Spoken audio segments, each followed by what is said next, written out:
Halo Sobat Bola Bocor, kali ini kita akan kembali membahas tentang Persija Jakarta. Ya, Persija Jakarta dikabarkan sudah mencapai kesepakatan dengan salah satu pemain asing yang akan menjadi rekrutannya di musim ini, teman-teman. Ya, rekrutan asing ini merupakan mantan satu tim dari Witan Sulaiman ketika berkarir di Polandia, yaitu Lesia Gedang. Nah, menarik, kita tunggu pengumuman resminya Persija Jakarta. Tentunya ini masih sekedar rumor, teman-teman. Jadi kita tunggu saja pengumuman resmi dari Persija Jakarta. Dan kedua, Persija Jakarta juga dikabarkan mendekati salah satu pemain dari Liga Thailand yang berposisi sebagai back. Begitupun juga dengan bintang timnas yaitu Pratama Arhan juga masuk dalam radar Persija Jakarta di bursa transfer musim ini, teman-teman.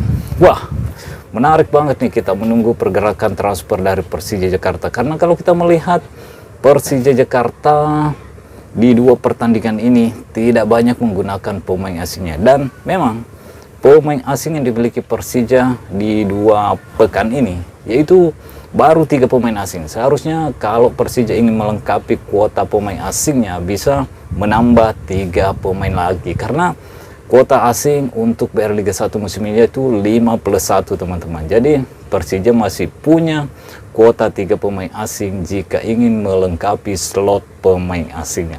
Nah, kalau menurut saya penampilan Persija cukup menarik, cukup menjanjikan, meskipun baru 3 pemain asing yang dimiliki untuk musim ini. Tapi tentunya supporter tidak sabar, karena dengan mengandalkan banyak pemain-pemain lokal, pemain-pemain muda, Persija memang belum mendapatkan hasil yang maksimal.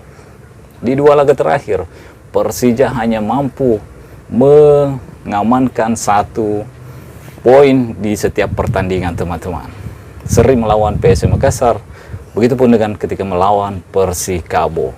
Dan tentunya supporter udah mulai sedikit khawatir tentang permainan Persija yang tidak kunjung mendapatkan hasil yang maksimal. Menurut saya Persija Jakarta permainannya cukup menjanjikan meskipun tidak bermain dengan kuota penuh pemain asing yang dimiliki untuk kuota BR Liga 1 musim ini, teman-teman. Tapi cukup oke sih kalau menurut saya permainannya. Dari segi pergerakan, umpan-umpan begitu cepat. Lihat aja ketika melawan PSM Makassar. PSM Makassar hanya mampu menguasai bola sebanyak 20%. Persija 80%. Artinya Persija bermain possession ball, teman-teman.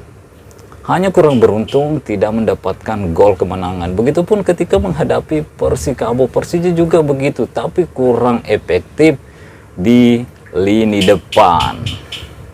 Jadi, apakah benar Persija merekrut Marco Simic menjadi striker andalannya di musim ini, teman-teman?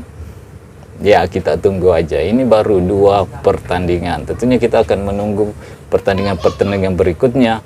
Seberapa gacor Marco Simic setelah kembali berseragam Persija Jakarta. Oke, sampai di sini dulu. Stay healthy, no baper-baper. Bye-bye.